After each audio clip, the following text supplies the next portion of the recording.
Assalamualaikum warahmatullahi wabarakatuh. Perkenalkan, nama saya Muhammad Ifan Nurida Saleh, NIM 2265088, kelas C.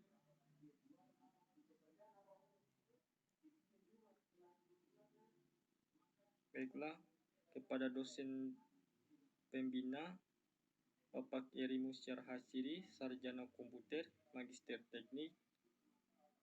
Baiklah, pada kesempatan kali ini saya akan membahas tentang materi rekayasa perangkat lunak software engineering.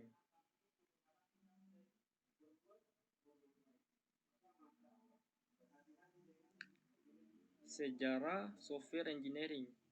Istilah software engineering digunakan pertama kali pada akhir 1950-an dan awal 1960-an. Saat itu masih terdapat perdebatan tajam mengenai aspek engineering dari pengembangan perangkat lunak. Untuk tahun 1968 dan tahun 1969, Komite Sains NATO mensponsori dua konferensi tentang rekayasa perangkat lunak yang memberikan dampak kuat terhadap pengembangan rekayasa perangkat lunak.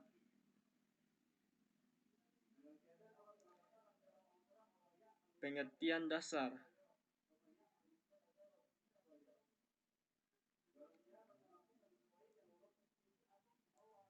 Sini ada beberapa pengertian dasar.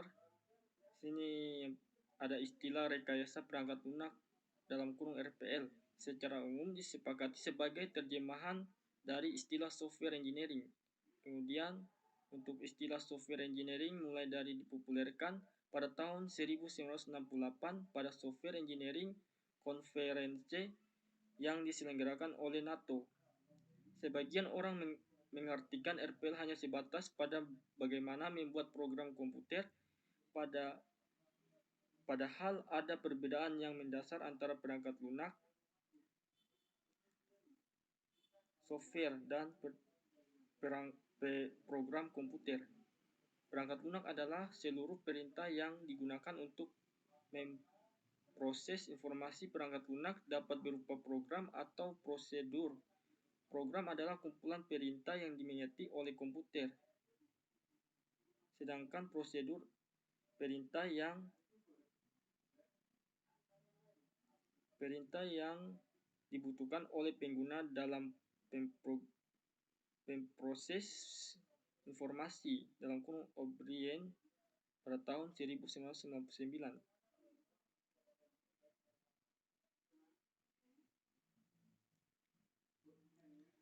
Untuk pengertian dasar LPL sendiri adalah suatu disiplin ilmu yang membahas semua aspek produksi perangkat lunak, mulai dari tahap awal yaitu analisa kebutuhan pengguna, menentukan spesifikasi dari kebutuhan pengguna, desain, pengkodean, pengujian, sampai pemeliharaan sistem setelah digunakan.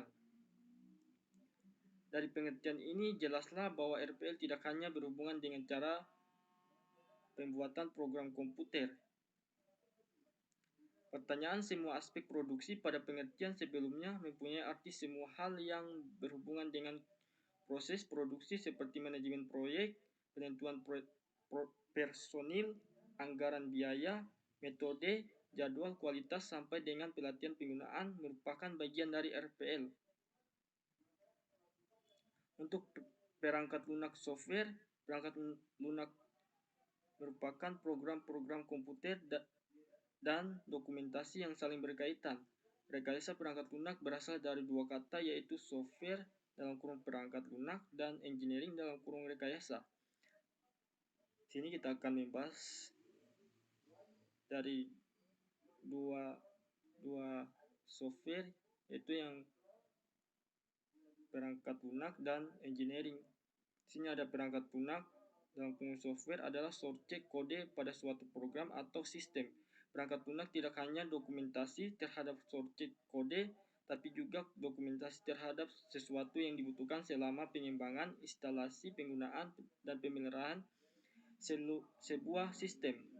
Engineering atau rekayasa adalah aplikasi terhadap pendekatan sistematis yang berdasarkan atas ilmu pengetahuan dan matematis, serta aplikasi tentang produksi terhadap struktur mesin, produk, proses, atau sistem. Rekayasa perangkat lunak adalah suatu disiplin rekayasa yang berkonsentrasi terhadap seluruh aspek. Untuk perkembangan rekayasa perangkat lunak itu, meski baru dicetuskan pada tahun 1968, namun RPL telah memiliki sejarah yang cukup panjang. Dari sisi disiplin ilmu, RPL masih relatif muda dan akan terus berkembang. Arah perkembangan yang saat ini sedang dikembangkan antara lain meliputi tahun kejadiannya, yaitu pada tahun 1940-an komputer pertama yang memperbolehkan pengguna menulis kode program langsung. Pada tahun 1990, generasi awal interpreter dan bahasa macro adalah generasi pertama kompiler. Kemudian pada tahun 1960, generasi kedua kompiler komputer mainframe mulai dikomersialkan. Pengembangan perangkat lunak pesanan, konsep software engineering mulai digunakan. Pada tahun 1970-an, perangkat lunak perangkat mini komputer komersial. Pada tahun 1980-an, perangkat komputer personal atau biasa disebut PC komersial permintaan perangkat lunak. Pada tahun 1990, pemrograman berorientasi objek atau disebut OOP, Agile Process dan Extreme Programming, peningkatan drastis kapasitas memori, peningkatan penggunaan internal. Pada tahun 2000-an, platform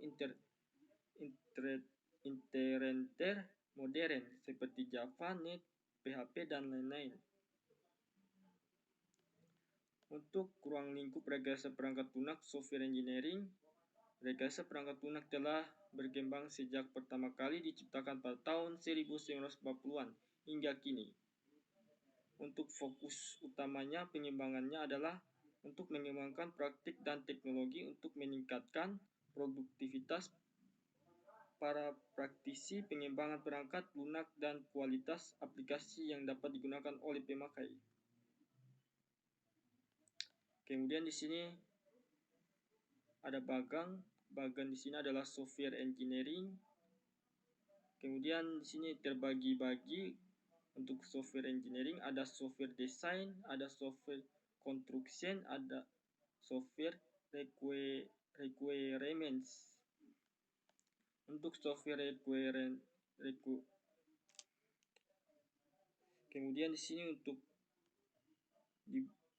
di bawahnya ada proses, kemudian software quality, kemudian tools dan method, kemudian untuk di paling bawah ini di tengah-tengah ada manajemen, kemudian paling ujung sebelah kanan configuration management, kemudian di atasnya lagi ini software maintenance, kemudian sini ada software testing. Itulah tadi ruang lingkup rekayasa perangkat lunak software engineering.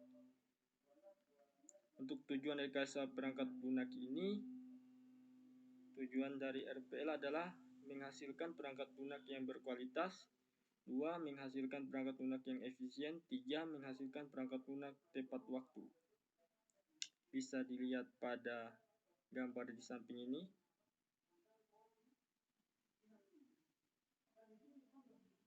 Kemudian di sini untuk faktor-faktor yang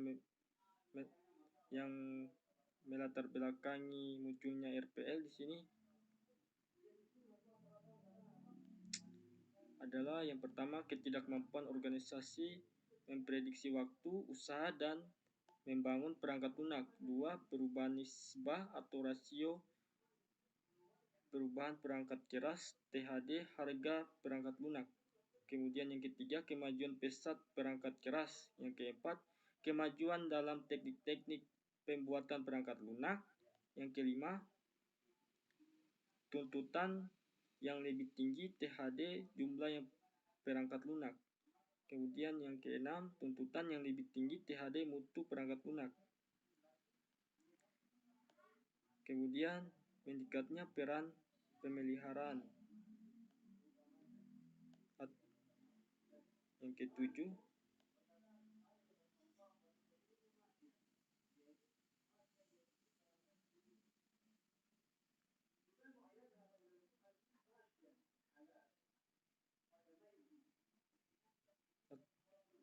atau yang terakhir, meningkatnya peran pemeliharaan. Kemudian kita lanjut lagi. Ini ada rekayasa perangkat lunak dan disiplin ilmu lain seperti cakupan ruang lingkup yang cukup luas membuat RPL sangat terkait dengan disiplin dengan bidang ilmu lain, tidak saja sub bidang dalam disiplin ilmu komputer, namun dengan beberapa disiplin ilmu lain di luar ilmu komputer. Kemudian untuk hubungan keterkaitan RPL-nya dengan ilmu lain dapat dilihat pada gambar di samping ini.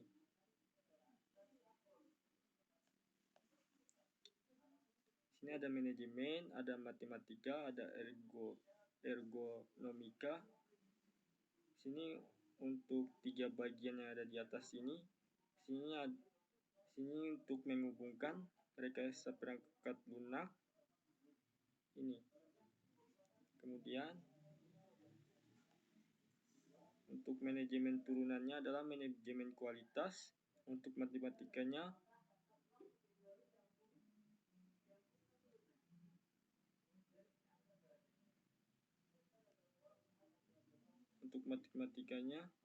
turunannya rekayasa perangkat.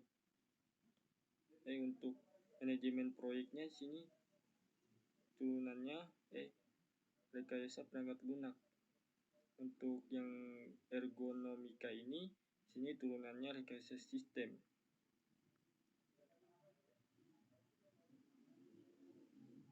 Untuk rekayasa perangkat lunak dan disiplin ilmu lain, yang pertama di sini ada bidang ilmu manajemen meliputi akuntansi, finansial, pemasaran, manajemen operasi, ekonomi, analisis kuantitatif, manajemen sumber daya manusia, kebijakan, dan strategis bisnis. Kemudian yang kedua, bidang ilmu matematika meliputi aljabar linear, kalkulus, peluang, statistik, analisis numerik, dan matematika distrik. Kemudian yang ketiga, bidang ilmu manajemen proyek meliputi semua hal yang berkaitan dengan proyek seperti ruang lingkup proyek, anggaran, tenaga kerja, kualitas, manajemen risiko dan keandalan, perbaikan kualitas, dan metode-metode kuantitatif. Kemudian yang keempat, bidang ilmu ergonomika menyangkut hubungan dalam kurung interaksi tutup kurung antara manusia dengan komponen-komponen lain dalam sistem komputer. Kemudian yang kelima, bidang ilmu rekayasa sistem meliputi teori sistem, analisis biaya keuntungan, pemodelan, simulasi, proses, dan operasi bisnis. Untuk sifat dan karakteristik software, di sini software merupakan elemen sistem logik dan bukan elemen sistem fisik seperti hardware. Elemen itu tidak aus tetapi bisa rusak. Elemen software itu direkayasa atau dikembangkan dan bukan dibuat di pabrik seperti hardware. Kemudian sini ada perbedaan antara hardware dengan software. Untuk yang hardware-nya sendiri ada, yang pertama ada manufactured, kemudian yang kedua wears out, yang ketiga build using component, kemudian yang keempat atau yang terakhir relatively simple. Kemudian untuk softwarenya di sini ada, yang pertama ada developed atau engineer, kemudian yang kedua deteriorates, kemudian yang ketiga custom build, yang keempat kompleks.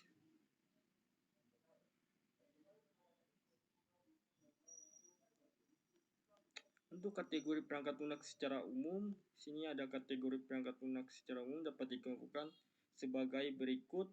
Yang pertama, perangkat lunak sistem, sekumpulan program yang ditulis untuk melayani program-program lain seperti kompiler, editor, dan utilitas pengatur file. Yang kedua, perangkat lunak real-time, program-program yang memonitor atau menganalisis atau mengontrol kejadian dunia nyata pada saat terjadinya dalam kurung real-time event. Yang ketiga, perangkat lunak bisnis yang mencakup memproses informasi bisnis seperti payroll, investor, dan lain-lain. Untuk yang keempat, perangkat lunak teknik dan ilmu pengetahuan ditandai dengan penggunaan algoritma numerik solution.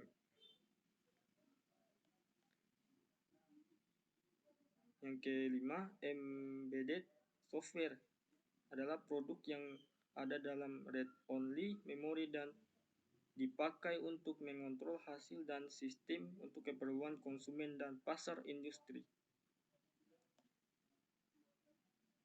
Yang keenam, perangkat lunak komputer personal sesuai dengan kebutuhan personal seperti pengolahan kata, angka, dan manajemen database. Yang ketujuh, perangkat lunak kecerdasan buatan menggunakan algoritma non-numerik untuk memecahkan masalah kompleks yang tidak sesuai untuk perhitungan atau analisis secara langsung.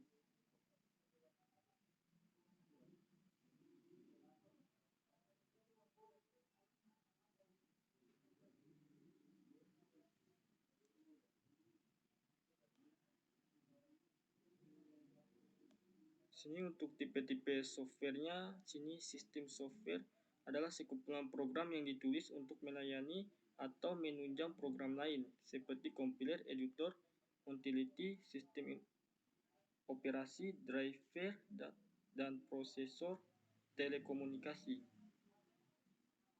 Kemudian untuk yang kedua di sini ada application software adalah program stand-alone yang digunakan untuk menyelesaikan kebutuhan bisnis tertentu seperti aplikasi untuk memfasilitasi kegiatan bisnis atau pembuatan keputusan teknik atau manajemen.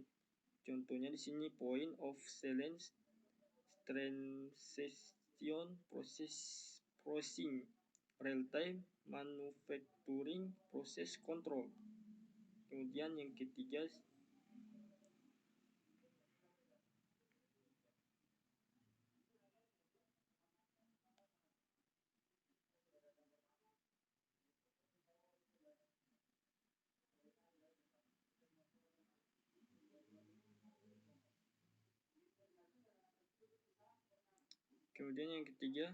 application software program Kemudian yang keempat, engineering and scientific software. Software yang dicirikan dengan algoritma numerik, aplikasi yang berkisar dari astronomi sampai vulkanologi, analisis otomotif sampai dinamika orbit ruang angkasa. Software ini banyak digunakan dalam bidang engineering dan CNC, contohnya CAD dalam kurung computer aided design, simulasi sistem.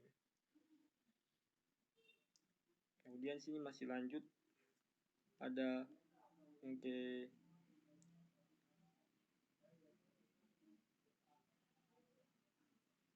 yang keempat, embedded atau software yang disimpan dalam memori tetap atau RAM digunakan untuk mengontrol fungsi sebuah produk. Embedded software ini dijalankan fungsi-fungsi yang terbatas seperti fungsi digital untuk automobil dalam kurung kontrol bahan bakar, dashboard, dan sistem rem. Kemudian yang kelima, produk lain software. Software ini yang dirancang untuk menyediakan kemampuan khusus yang dapat digunakan oleh banyak user yang berbeda. Contohnya di sini investor control produk, word processing, preset multimedia, manajemen database, game, aplikasi keuangan, dan lain-lain. Kemudian yang keenam, sini web application atau web apps. Software yang berpusat pada jaringan. Software ini menyajikan informasi berupa teks atau grafik. Web apps tidak hanya menyediakan fitur stand-alone fungsi komputasi dan konten kepada end user, tetapi juga terintegrasi dengan database pada perusahaan dan aplikasi bisnis.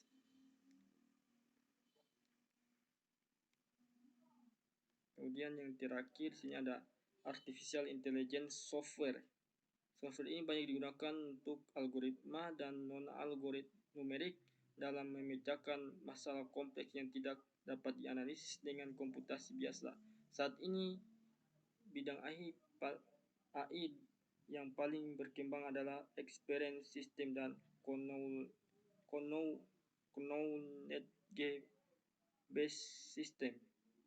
Bidang aplikasi lain dari software AI adalah pengenalan citra dan suara, dalam kurung image atau voice patterns, recognition, pembuktian teorema neural network, dan game. Saya kira itu sekian dari saya. Assalamualaikum.